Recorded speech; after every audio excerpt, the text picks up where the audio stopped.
Gazette du Togo, une vision sur l'actualité togolaise et sur le monde. Docteur, bonjour. Bonjour. Vous avez été dans la délégation qui a fait la visite à Mango, Bafilo, Sokodé. Dites-nous comment est-ce que ça a été. Merci.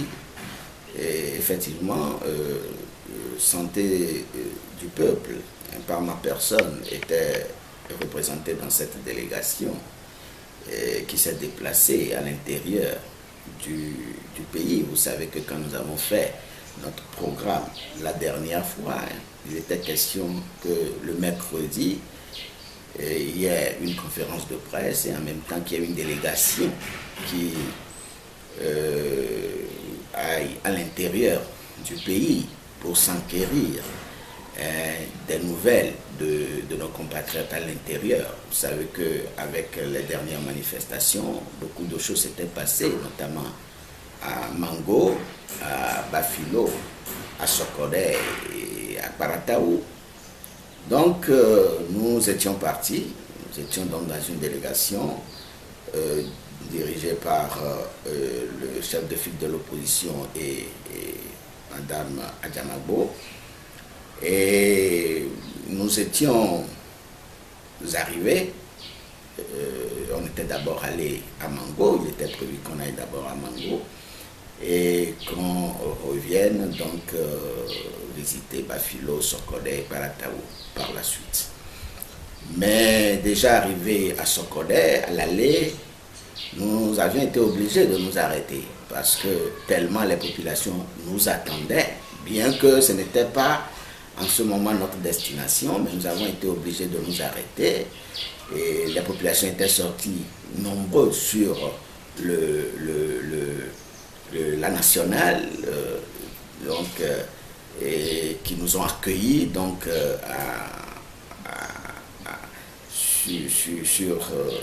sur ce tronçon-là pendant quelques minutes.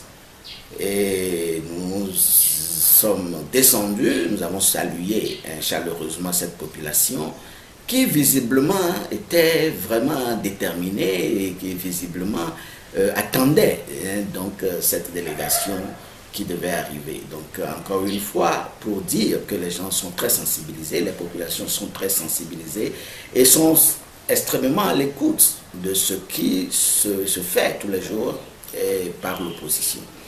Donc nous avons dû nous avons dû rester là-bas pendant quelques minutes et nous avons donc salué ces populations en leur disant que nous allons revenir. Nous étions partis à Mango.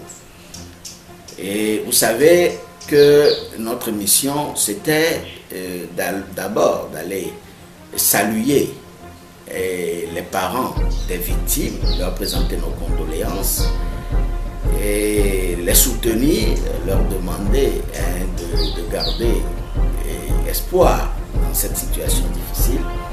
Ensuite de voir les malades et également d'essayer de discuter avec ces malades, de voir leur état de santé et de leur souhaiter un prompt rétablissement. Et enfin de voir les dégâts matériels qui ont été causés dans ces villes-là. Et effectivement, quand nous étions allés à Mango, nous avons d'abord rencontré les malades. Nous sommes allés à l'hôpital de l'Espérance, qui est un hôpital des Baptistes, à Mango. Et nous avons rencontré le directeur de cet hôpital qui nous a fait un peu l'état des lieux, et qui nous a dit qu'ils ont reçu au total 37 blessés et qu'ils ont pu les soigner tous.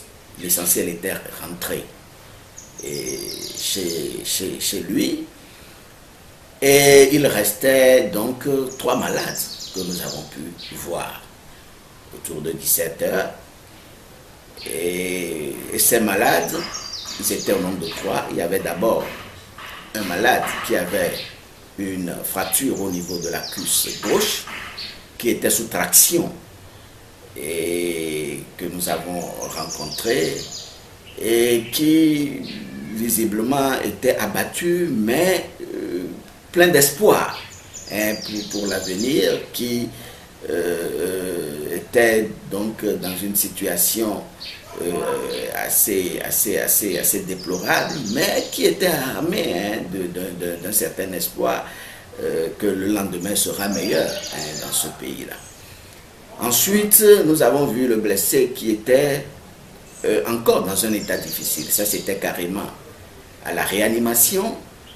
On venait donc de l'opérer. Il était victime d'un traumatisme crânien avec perte de connaissance initiale.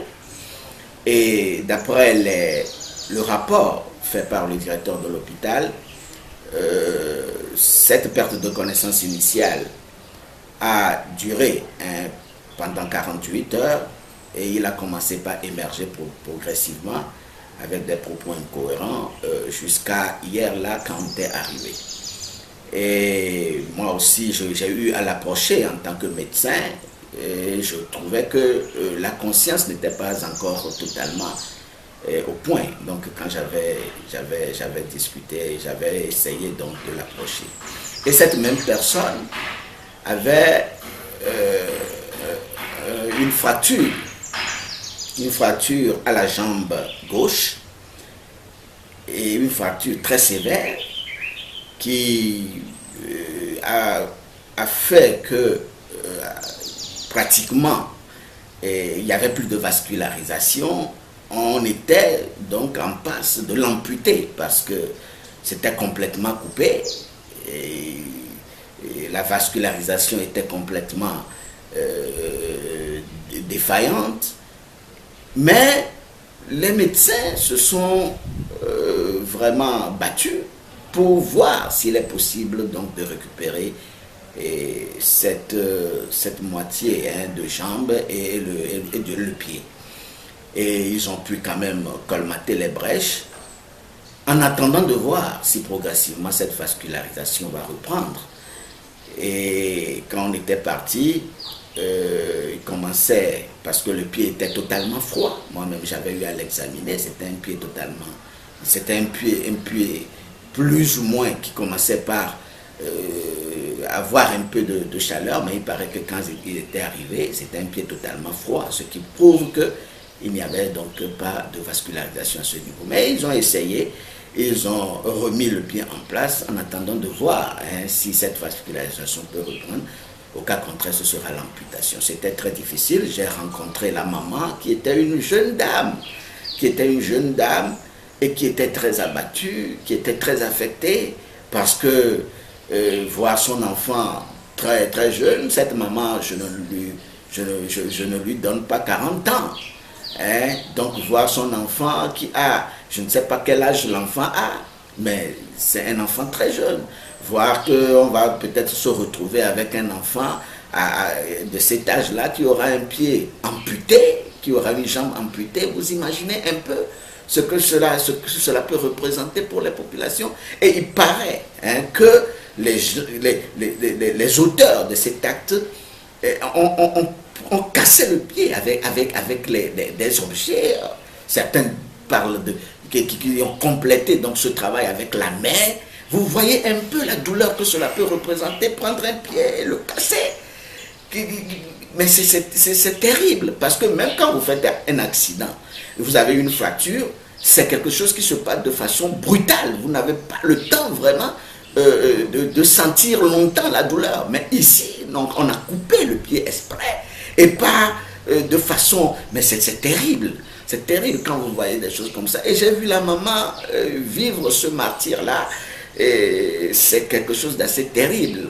C'est quelque chose d'assez terrible. Nous prions Dieu qu'on puisse récupérer ce pied pour que ce jeune homme puisse retrouver donc la pleine capacité de l'utilisation de ses membres. Ensuite, nous avons rencontré un troisième malade qui avait reçu, à ce qu'il paraît, d'après les dires donc, du directeur de l'hôpital, avait reçu une bille dans la carotide. Vous imaginez, dans la carotide qui saignait à flot, mais qu'on a pu récupérer. C'est encore l'occasion, une fois, de féliciter tous ces médecins qui travaillent là-bas et qui font de grands boulots. Parce que, vous savez, la carotide, c'est quand vous avez une blessure à la carotide, c'est l'hémorragie à flot.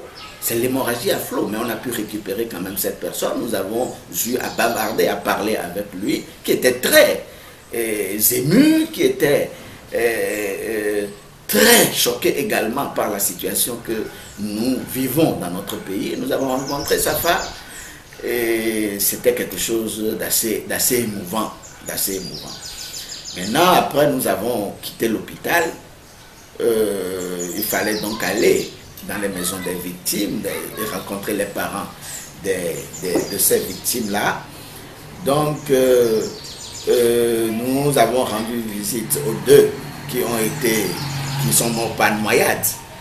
Nous sommes allés dans leur maison et là aussi c'était la tristesse totale. On est parti dans la maison des deux qui sont morts par noyade. On a rencontré les parents qui étaient très émus. C'était une tristesse totale. Quand vous voyez dans cette maison, vous sentez une véritable tristesse. Et on a discuté avec ses parents qui nous ont encore réitéré la nécessité que cette lutte puisse aboutir pour que nous ne puissions pas voir à l'avenir des choses comme ça encore sur la terre de nos aïeux.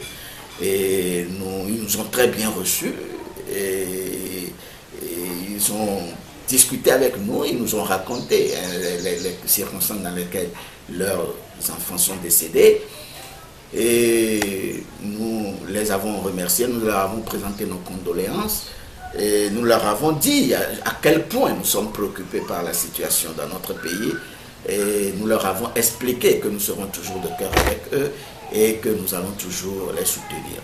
On a eu également à visiter la maison du jeune garçon de 10 ans qui a reçu une balle à la poitrine.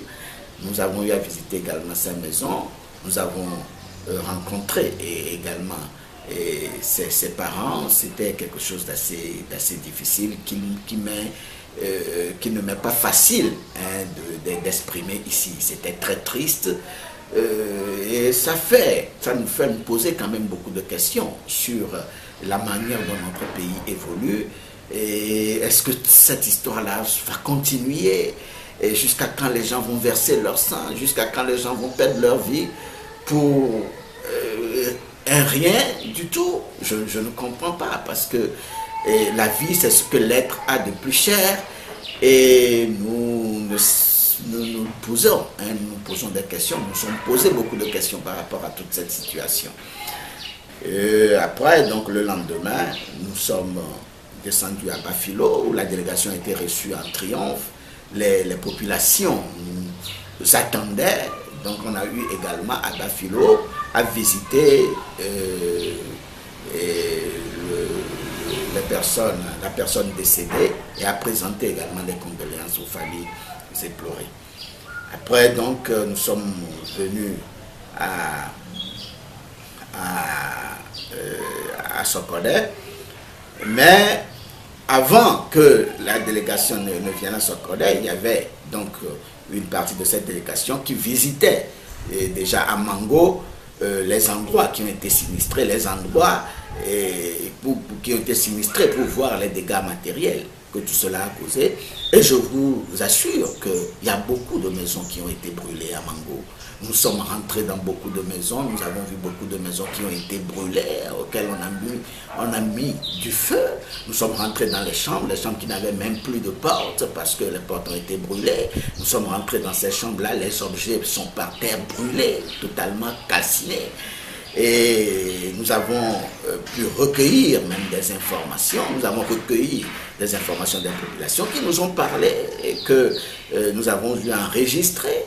Et pour les témoignages que nous avons donc gardés, qui nous ont affirmé que tous ces actes ont été posés par des militaires, des fois seuls, des fois accompagnés, donc des personnes connues localement, donc qui viennent avec ces militaires. Donc là, on peut parler des milices. On parle des milices, justement. Donc ces militaires accompagnés des milices et qui viennent donc poser ces actes ignobles. C'est terrible que l'on puisse vivre dans des situations comme ça, et avec cette peur à tout moment. Et puis, dites-vous bien, on nous a dit qu'à Mango, au-delà d'une certaine heure, on ne peut plus rester dehors. Moi, je suis sorti à Mango, je suis sorti la nuit autour de 21h, j'ai vu qu'autour de 20h, j'ai vu que les gens commençaient déjà par ramasser, pas tout ramasser, parce qu'il paraîtrait qu'autour de 21h, personne ne doit plus être dehors. Et je voulais même acheter quelque chose. On m'a dit non, que les choses étaient déjà ramassées, qu'on ne pouvait plus les faire sortir pour me servir parce qu'on était sur le point de rentrer autour de 20h, 20h20 comme cela. Vous imaginez? Et on se demande si Mango était en état de siège. On dirait une ville en état de siège. C'est très difficile des choses comme ça à supporter. Et les populations nous ont affirmé qu'elles sont toujours victimes des expéditions punitives, ils sont toujours poursuivis par des militaires qui sont toujours à leur trace. Et beaucoup de jeunes ont dû quitter la ville pour se réfugier ailleurs. Bon, vous imaginez toute cette situation. Et comme je le disais, on était donc arrivé à Sokodé, où vraiment on était reçu en triomphe. C'était vraiment une foule immense qui était sortie pour accueillir cette délégation. C'était une foule des grands jours qui était sortie. Et depuis Sokodé jusqu'à Kparatao, la circulation, c'était pas possible de passer. C'était une foule immense. Vous avez dû voir ça sur les images. Je n'invente absolument rien. Et donc, c'est une délégation qui a été reçue vraiment avec une certaine ferveur et une certaine détermination de cette population.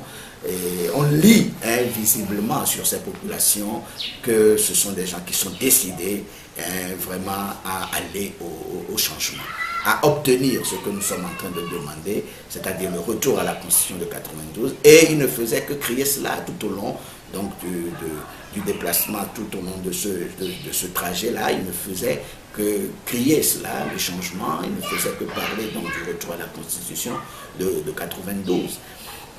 Et nous avons eu donc à visiter également là-bas donc les maisons des gens qui ont été victimes, de ceux qui sont morts, autant à Sokodé qu'à Kparatao, où nous avons vu l'arbre auquel était attachée la vache qui a été tuée. Nous avons vu les impacts des balles partout sur les habitations, même à l'intérieur des habitations. Nous avons vu les impacts des balles que les journalistes ont filmé, ont pris. C'était quelque chose de terrible. Jusque dans les maisons, à voir des impacts des balles comme ça. Et puis ce ne sont pas des façades qui sont en contact avec la rue. C'est à l'intérieur même des maisons. C'était quelque chose d'assez extraordinaire, d'assez terrible que nous avons eu à avoir au cours de ce voyage-là. Là, est-ce qu'on peut parler d'un acte prémédité? Oui, de toutes les façons. Vous savez, quand vous rentrez dans une maison et que c'est à l'intérieur qu'on voit les impacts des balles, je ne sais pas comment on peut l'expliquer. Parce que peut-être en dehors, vous pouvez dire que vous avez été attaqué par des gens, ou bien vous pouvez alléguer tout ce que vous voulez comme argument, comme raison. Mais à l'intérieur des maisons, rien ne justifie cela. C'est quelque chose d'assez difficile à accepter. On a eu la dame à qui appartient cette vache-là, et on a appris sur les médias que les autorités l'ont amenée à l'hôpital, mais la femme affirme que c'est son enfant qui l'aurait amené à l'hôpital et que les autorités ne lui ont pas prêté, mais pour qu'elle sorte de cette situation-là, parce que la balle aurait pris le choix et qui l'a flirté jusqu'à dans sa chambre. Et de surcroît, cette femme-là, elle est infirme. Oui, ça c'est également une réalité. Merci de me l'avoir rappelé, parce que on a vu beaucoup de choses, on ne peut pas se rappeler tout. Merci de me l'avoir rappelé. Effectivement, ce que vous dites est vrai. Et nous disons que nous sommes quand même dans une situation assez difficile dans notre pays, avec tout ce qu'on vient de décrire, tout ce que nous avons vu, tout ce que ces populations ont vécu, notamment la dame à qui appartient cette vache dont vous parlez, qui a été flirtée par la balle, une infirme de surcroît. Je me dis que il faut que l'on puisse repenser l'organisation de ce pays, l'on puisse repenser la direction de ce pays. C'est important. Et aujourd'hui, qu'est-ce que vous demandez aux Togolais en tant que le premier à la tête du parti Santé du Peuple? Non, mais je fais partie d'abord d'une coalition. Je fais partie d'une coalition et nous avons décidé la semaine prochaine de marcher encore pour réclamer le retour à la Constitution de 92. Et je ne peux que demander à cette population au cours de cette manifestation de sortir massivement, encore plus que ce que nous avons vu les 6 et les 7, de sortir massivement pour que nous puissions encore montrer aux autorités de notre pays que nous voulons la Constitution de 1992. C'est tout, ce n'est pas compliqué. Que cette population sorte massivement, avec la même détermination, et qu'on marche pacifiquement, en grand nombre, pour montrer d'abord à nos autorités et ensuite à la communauté internationale que les populations togolaises veulent, que le peuple togolais veut sa constitution. Ce n'est pas autre chose. Quand vous marchez, vous sortez en grand nombre, le nombre explique tout.